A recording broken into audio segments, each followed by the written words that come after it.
Good evening and welcome, or good afternoon, depending where you are. I'm Barbara Jean, and this is the good news. Your Friday night uplift, inspiring, beautiful stories of kindness and interest. And so get ready because this is going to be a good one. Well, we're starting off today with an English couple who decided to quit their jobs to travel around the world for 4 years in a van, becoming social media stars. Well, see, anybody could do that. A couple who quit their jobs and sold all their belongings to travel in a camper van has completed an epic 4 year adventure around the world.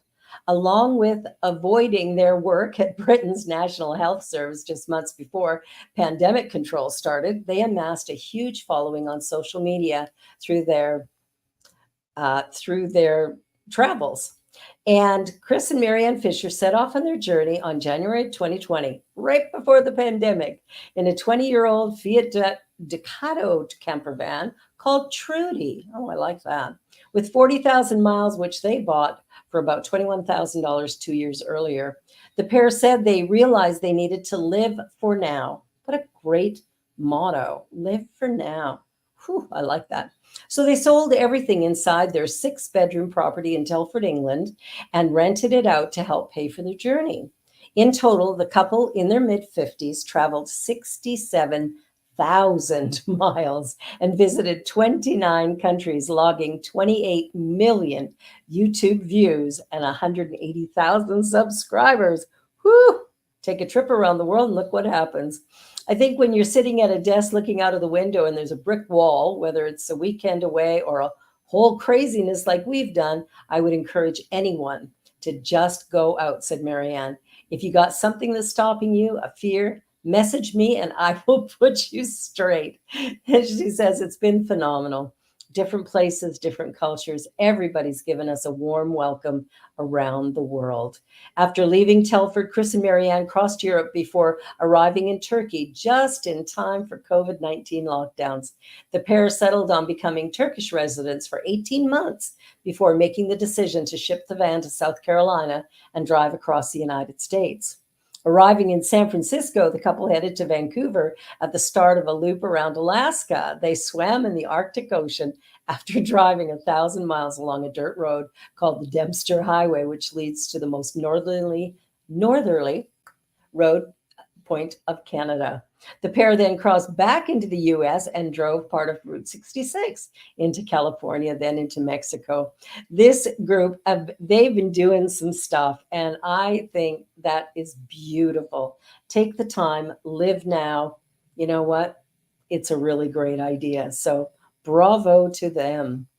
Okay, well, there's been a lot of stuff going on in the US right now with hurricanes, and there is support. There is support. After Hurricane Helene slammed into the southeastern US, the governors in South Carolina, Georgia, Florida, and Virginia said they are getting government assistance from their emergency response efforts, and most of the officials have praised the FEMA government action so far. It's been superb, said Henry McMaster. We're getting assistance, and we've asked for everything we need. And we're asking for everything we need. In the hardest hit, North Carolina, Governor Roy Cooper said Friday that priority is still search and rescue efforts, with 92 teams currently deployed who are still bringing people to safety. Meanwhile, supplies are being flown into Asheville, North Carolina by the federal FEMA managers. They've delivered 1 million liters of water and 600,000 meals. We have sent out hundreds of pallets to 20 different locations throughout Western North Carolina. It's been amazing to see the work that's going on, said Cooper, describing it as an unprecedented, massive effort being coordinated among local, state, and federal governments and nonprofits. Wow. It's fascinating when you look at stuff like this. And then that second hurricane, Milton, hit this week. So there's going to be cleaning up for a long time. Angels with Wings, one of those nonprofits, has become a key to both search and rescue, getting supplies to people without water or electricity. Operation Airdrop, a collection of aviators who fly into disaster zones, reported that its nationwide membership logged nearly 100 missions in the first 2 days in North Carolina and Tennessee. Wow.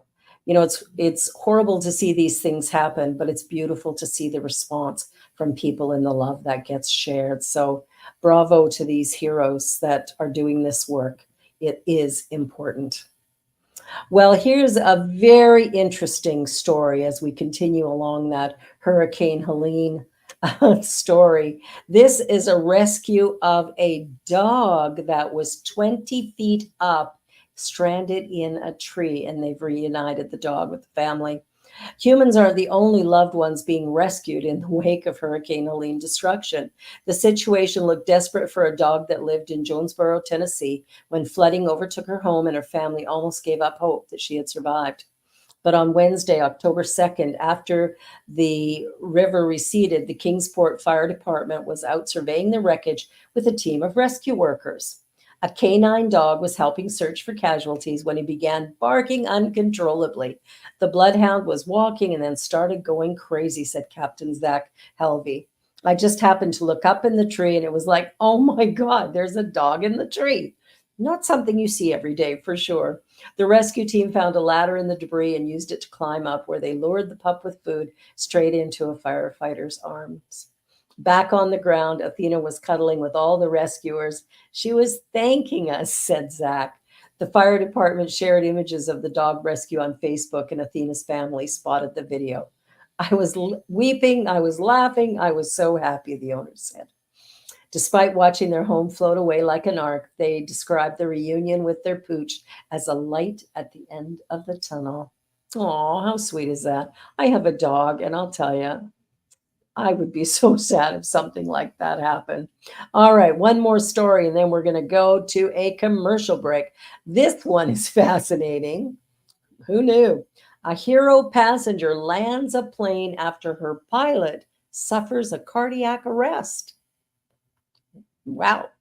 Picture it. You're happily sitting aboard a plane and the pilot falls over unconscious. It's the stuff of nightmares and Hollywood movies, but for one Californian, it was all too real.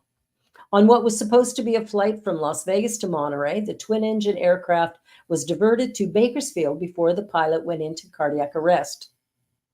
A brave female passenger took the helm and received instructions from Kern County Air Traffic Control Tower at the airport at Meadows Field, where County Airport Director Ron Brewster spoke to NBC about the ordeal. We were able to get fire, ambulance, and everybody on standby, so as the aircraft came to a stop, they were getting medical attention in seconds, he said. Audio released by the Kern County Airport captures some of the instructions given to the passenger, who was instructed to keep her airspeed at around 132 miles an hour. Both GNN, Good News Network, where we got these stories, and Discovery Channel's Mythbusters have shown that passengers possessing no flight experience whatsoever can be talked into landing a plane successfully. So who knows? Maybe you'll get a chance next. Well, on that note, you're watching the Good News here on Friday night, and we're going to take a short commercial break. We'll be right back. On behalf of everyone at New Thought Media Network, thank you for being a member of our virtual family.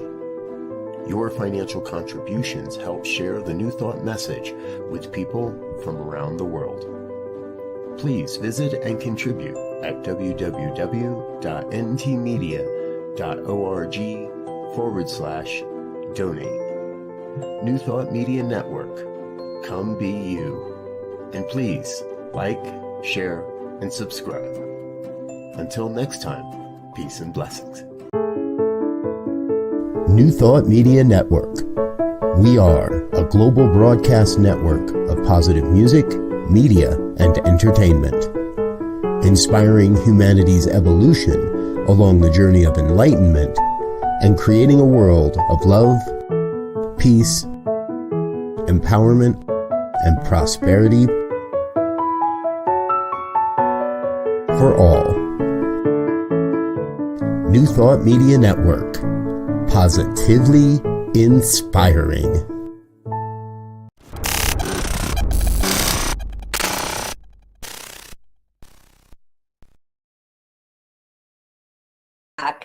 Well, I'll tell you, we've got a bunch more really great stories for you, so get ready. Here's an interesting one. I know we all love going to the gym. So, visiting the gym today could trigger a bright idea next week, shows a new study. The everyday effects of sleep, exercise, heart rate, and mood, both good and bad, could linger in our brains for over 2 weeks, according to a pioneering study.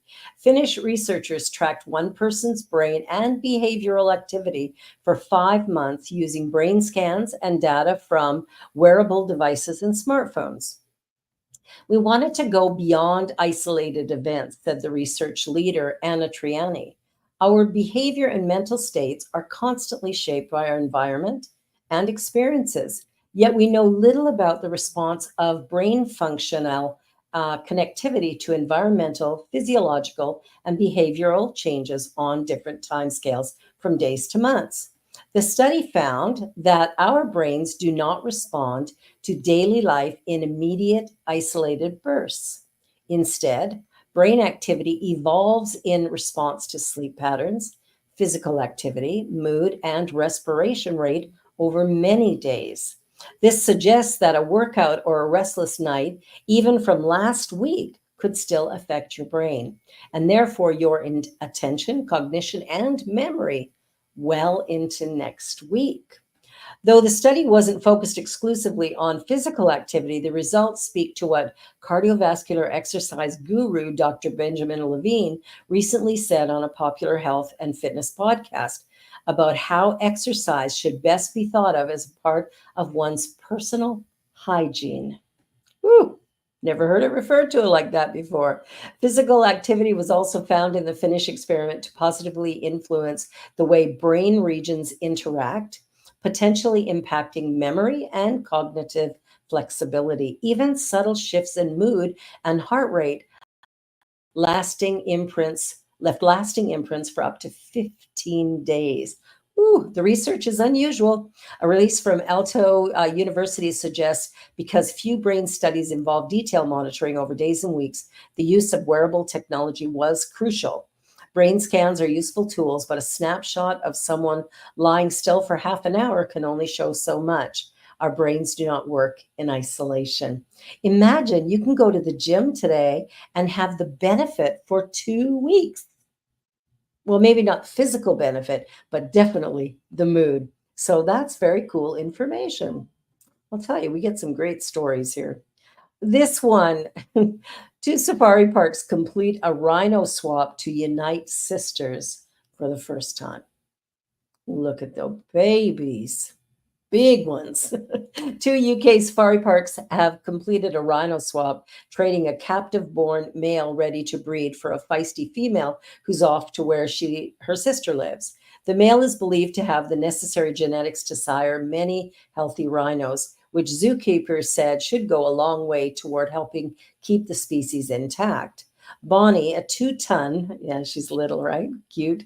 2-ton southern white rhino has already arrived at West Midlands Safari Park, while the male, Granville, made his way to Woburn Safari Park in Bedfordshire. Granville was born at West Midlands Park in 2018 to a mother rhino named Ailsa, who coincidentally is also Bonnie's sister, meaning the swap reunited the sisters who had never met before. The two parks said they hope their collaborative efforts will go some way to preserving the genetic diversity of the species, which, despite being the world's most numerous rhino, is still considered to be the IUCN to be threatened.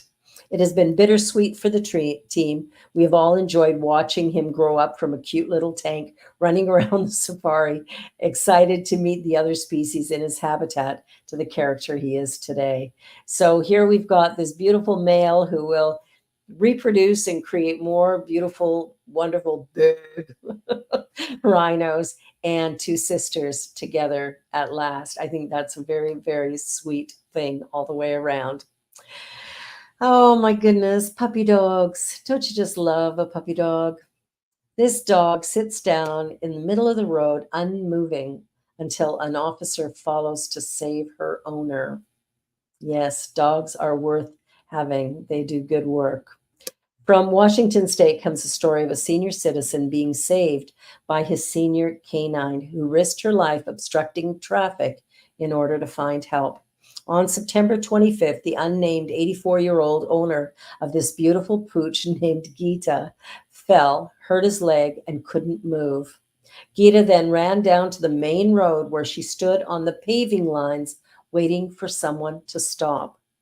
That someone was Deputy Wright, who was patrolling that particular area of Stevens County. Seeing neither house nor owner, Wright alighted on the road to try and get Gita into his patrol car, but the dog wouldn't budge. Visiting nearby residents, Wright couldn't identify the dog's owner. Sensing something amiss, Wright went back to the dog, which was now lying on the center line. Wright tried to move the dog yet again, but this time she took off up a steep, unmarked, poorly traveled side road. Wright followed the dog, and it led him to a small summer cabin. He began checking around the area and observed an elderly male lying on the ground calling for help a short distance from the cabin. The 84-year-old male, who also had other medical conditions needing regular medications, had fallen and injured his leg. He had laid there for hours and may have had serious consequences if he had not been found. We credit Gita for saving his life that day. The loyalty and heroism of our furry friends never ceases to amaze us. Second cousin of the injured man, Pat Lolavera, praised Deputy Wright for following his instincts and Gita for her incredible intelligence and dedication. Oh, puppies, puppies, puppies. You gotta love those puppies. Okay, so let's take a look at a little more historical things here. A decorative throne room unearthed may have belonged to an ancient Peruvian queen. Queen. Excavations on a pre-Inca site in northern Peru revealed the presence of a throne room where court was held by a woman. Unfairly obscured by the glory of the Incan Empire, the medieval Mocha culture are known as prolific builders and inspired artists, but it was during this season's excavations that a startling revelation was made. Among the remains of the archaeological site known as Panamarca, a throne room richly decorated with murals has been dug up. The murals are nothing new because at Panamarca, there's not one surface that's bare. To quote one archaeologist on the dig team, obviously everybody likes to mark those walls. But this time, the murals threw up a surprise: images of a queen, a high priestess, or female god dominated the depictions, sometimes receiving lines of people, sometimes sitting on a throne, and other times wielding a scepter. Signs of a sovereign almost everywhere. The Queen of Panamarca has breathed new life into the study of this antique culture. In the shadows of the Aztecs, Inca, and Maya, many other great cultures, civilization, and even empires flourished in the Americas before the arrival of Europeans. The Moqui culture, with a heartland that rested around modern-day Trujillo in coastal northwest Peru, is just one of these peoples. Existing from about 350 CE to 850 CE, the Moqui painted every square inch of surface area on their large adobe temples and palaces with intricate murals. The most famous finds associated with the Moqui temples of the Sun and Moon, a short drive from Trujillo. In contrast to this important site and tourist attraction, Panamarca is still under excavation, is under the responsibility of the Archaeological Landscapes of Panamarca, who released a statement on the discovery. The adobe throne was found within what project director has named the Hall of the Moqui Imaginary. It is surrounded by walls and pillars depicting 4 different scenes of powerful women. Oh, wow. I'll tell you, there's a lot more going on with the women in this world and in the past than what we may have thought. So, for all the women out there, just know that you too could be seated on a throne. All right. Well, this one, it's so interesting. I look at the art of Picasso and I'm confused a little bit, but a painting was found in an Italian villa basement, and it turns out to be an original Picasso. A painting that was found in a basement, signed with the name Picasso, but that was dismissed, thrust into a cheap frame, hung in the family house, and then in a restaurant, has finally been recognized as an authentic piece of this by the Spanish artist. The value is already estimated to be $6 million. But if recognized by the Pablo Picasso Foundation in Paris, it could be worth twice or thrice that much. The painting is believed to be an asymmetrical image of Dora Maar, who was Picasso's lover at a time when he spent a period on the Italian island of Capri, where in the 1950s, Luigi Lo Rosso, a local pawnbroker who used to comb dumps and abandoned houses for treasures, found it in the basement of an empty villa. Well, that's a healthy find. Wonder if there's anything in my basement. You might want to check yours. I don't think I want a Picasso hanging in my house, but I'll tell you, I'd love to find one. All right. This story is such a sweet, sweet story. Scientists grow a tree from a 1,000-year-old seed found in a cave. And it may be a medicinal plant that was lost. So during an archaeological dig in a desert area north of Jerusalem 40 years ago, a seed was discovered which was determined to be in pristine condition, but had obviously seen many a year.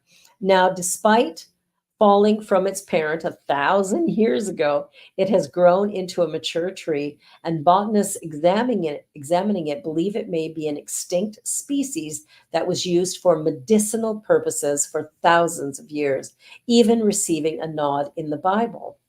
Neither Israeli botanist nor Dr. Sarah Sellen, a physician who found the Louis L. Boruch Natural Medicine, who founded the research center, could determine what species it was from the seed covering. So they did what nature intended. They planted it. Of course. What else would you do? Using a well-documented technique that saw a 2,000-year-old date palm fig pits germinate, Dr. Sellen soaked the seed in hormones, liquid fertilizer, and water, and then planted it in a pot of sterile seed, then waited. Despite its genetic code being exposed to environmental stressors for over 1,000 years, the seed sprouted after 5 weeks. The shoot was protected by a cap-like feature called an operculum. As the shoot grew, the operculum was shed, leaving something for the team to radiocarbon date. It narrowed down the age of the almost 10-century-old seed to between the years 993 and 1202. That is remarkable. So fast forward 14 years, and the plant has become a 10-foot tall tree. Dr. Sellen shared images of the tree, its bark, and its leaves with botanists around the world, and one expert suggests it belongs to the genus Commiphora, found across the Arabian Peninsula and parts of Africa. A genetic analysis subsequently revealed this was the case, but a perfect match was lacking. Dr. Sellen and her team thought it was an extinct species known from history as Judean balsam. But the best way to confirm that suspicion would be to have some aromatic traces similar to the resin in the mirror tree to which it is related. However, no such fragrant compounds were detected. Inside the chemical analysis of the leaves, identified a group of phytochemicals known as something. Some of these scientific words are tough, sorry, which have been observed in a related species that's known to possess certain cancer-fighting properties in its resin. A medicinal balm, the origin of which is not known, is mentioned in multiple historical texts, including the Bible. And rather, the fragrant Judea balsam, it's this that Dr. Sellen and her team believe they have found. Wow, 1,000 years later, the seed grows. Holy moly. All right, one last story for tonight, and then I'm gone for another couple of weeks, and you'll have Robert back next week, I believe. So, new evidence near a mysterious carving show Persians may have escaped to Madagascar for religious freedom. So we've had these challenges going back a long way, haven't we? Among the sandstone hills and boulders of Madagascar's Isalo National Park, the curious archaeological site of Taniki has puzzled researchers for decades. These three rock niches, one believed to be a makeshift shelter for shipwrecked Portuguese sailors, have now been reinterpreted as a sort of Persian Plymouth Rock, founded by religious settlers looking to practice their religion in peace.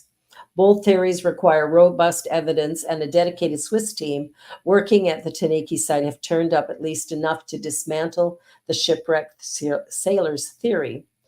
Zoroastrianism was the faith of the early Persian Empire, established by the ancient Iranian prophet Zarathustra. It is a dualistic theology that acknowledges both the creative and destructive forces in the universe and holds fire as a sacred symbol. With worshippers in Iran and Arabia, it survives as one of the oldest formalized faiths. In Switzerland, University of Bern, the archaeologist has visited the site several times and was the first to propose that the enigmatic rock-cut niches bear an uncanny similarity to those used in classical Persia as burial coffers for the dead, according to their tradition.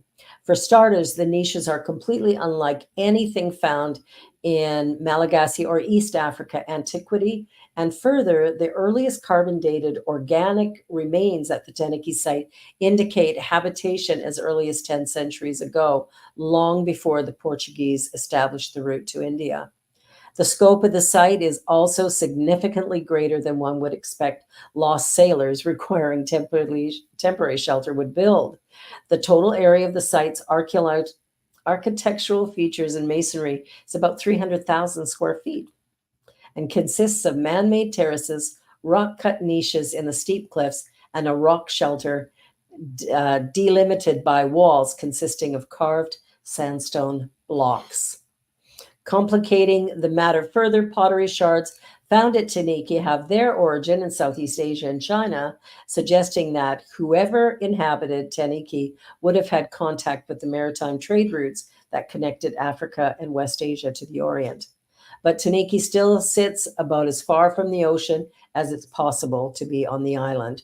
There's no evidence of agriculture and no human remains, and it's no wonder the title of the research paper published based on the years of work is Enigmatic Architecture at an Archaeological Site in Southern Madagascar. Well, that's it for this week and the good news. Thank you for watching. You're watching the New Thought Network, and we are so grateful that you do. Pardon me. Be sure to like, share, and subscribe. Come back next Friday. There's going to be more good news to celebrate. And believe me, given everything that's happened in the last couple of weeks, some good news is good food. Have a wonderful weekend. If you're Canadian, happy Thanksgiving. If you're American, wait a month and you'll get yours. Have a great one. Much love. Signing off. Next time. New Thought Media Network is on the rise. We're looking to grow with you. Do you have technical media experience or perhaps a desire to learn? Are you willing to volunteer your precious time and attention? We share this message to benefit all.